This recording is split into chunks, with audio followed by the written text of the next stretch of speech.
beaucoup sur vos capacités pour supporter ces efforts dans la recherche de la stabilité, de la paix sociale, en vue d'apaiser l'atmosphère pour la tenue d'élections crédibles et inclusives, indispensables au progrès économique et social du pays.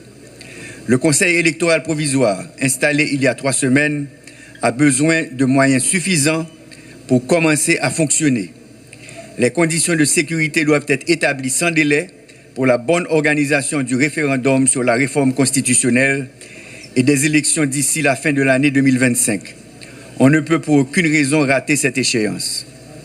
Monsieur le Premier ministre, vous allez malheureusement trouver une administration publique confrontée à certaines difficultés. Des institutions techniquement déconcentrées, incontournables pour le fonctionnement de l'État, poursuivent une grève à laquelle il faudra trouver une solution. Nous devons trouver la formule susceptible de donner rapidement un nouvel élan à l'administration publique.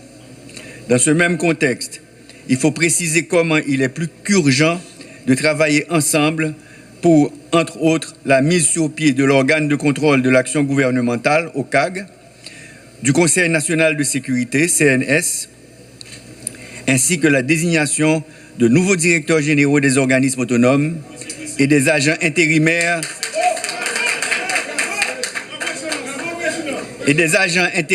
à la tête de certaines municipalités. Nous avons la gestion des affaires de l'État à un moment où jamais auparavant l'administration n'avait enregistré de si grandes difficultés. Il faut rétablir la confiance dans nos institutions.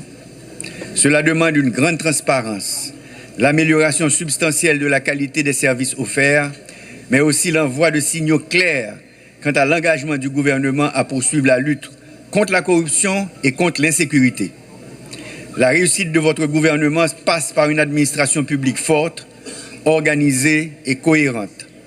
Sur ce, Monsieur le Premier ministre, bon travail, bon succès, mais surtout mettez-vous à la hauteur des nombreuses attentes des 12 millions d'Haïtiens et d'Haïtiennes. Je vous remercie.